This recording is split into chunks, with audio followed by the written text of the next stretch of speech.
ये क्वेश्चन जैसे पूछा था 2022 में, an increase in nominal effective exchange rate indicates the appreciation of रूपी। बताओ Puneet.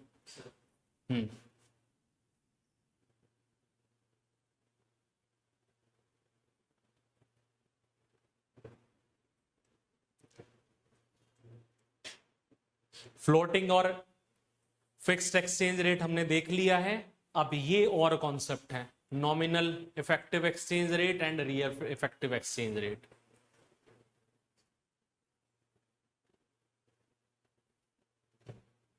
Nominal effective exchange rate, exchange rate मैंने बोला था, बताया था आपको। एक्सचेंज रेट क्या है कि 1 रुपी में आपको कितना डॉलर, या जिस कॉन्टेक्स्ट में आप चेक करना चाह रहे हैं, है ना, कितना रिसीव होगा, this is exchange rate. Getting? ये नहीं है $1 इक्वल टू रुपी चेक नहीं करोगे आप। एक्सचेंज रेट है कि 1 रुपए में आपको कितना मिलेगा, मतलब पर्टिकुलर जिस देश में आप रहते हो उस करेंसी के पर्सपेक्टिव में आपको एक आउटसाइड करेंसी इवेलुएट करनी है कि ये कितनी इक्वल रहेगी। गेटिंग?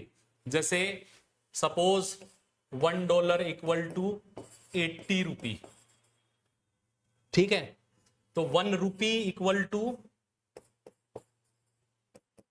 1/80 $। तो this 1/80 is exchange rate, or you can say rupee by dollar equal to 180.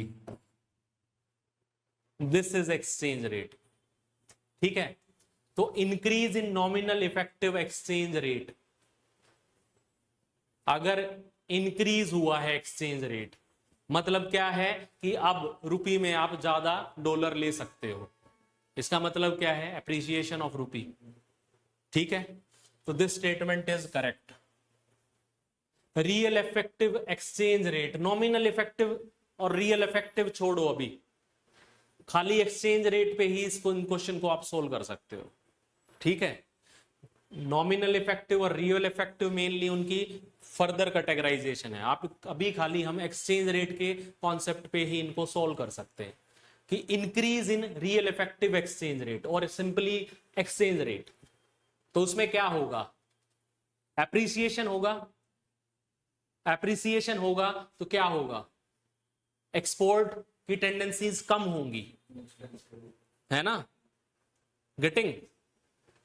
ठीक है, तो उस कॉन्टेक्स्ट में क्या है, इंप्रूवमेंट इन ट्रेड कॉम्पिटिटिवनेस खत्म, क्योंकि यहां से क्या है, इससे एप्रिसिएशन हो रहा है रुपी का, तो एप्रिसिएशन हो रहा है तो क्या है, हाँ हमारा एक्सपोर्ट बिल्कुल ठीक है। इस केस में जो एक्सपोर्टर्स हैं वो एक्सपोर्ट नहीं करेंगे, क्योंकि उनको क्या है, डॉलर कम मिल रहा है ना, रुपी ऑलरेडी एप्रिशिएट कर रहा है, तो पहले से कम डॉलर मिलेगा अगर आप एक्सपोर्ट करोगे, तो इस केस में उनको इंसेंटिव नहीं है एक्सपोर्ट करने का। गेटिंग? तो ये स्टेटमेंट आपकी गलत रहेगी, आंसर तो आ जाएगा but still third question.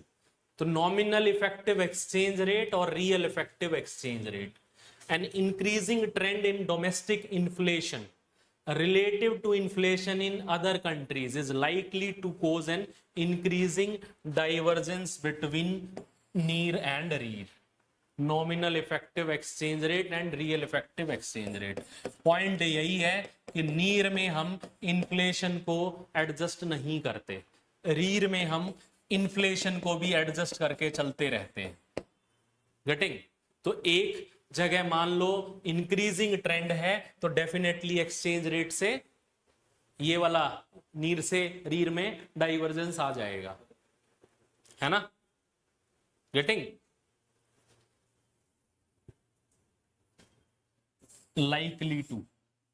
likely to word is also important. ठीक है, देयर इज चांसेस, चांस, है ना। इजी है क्वेश्चन,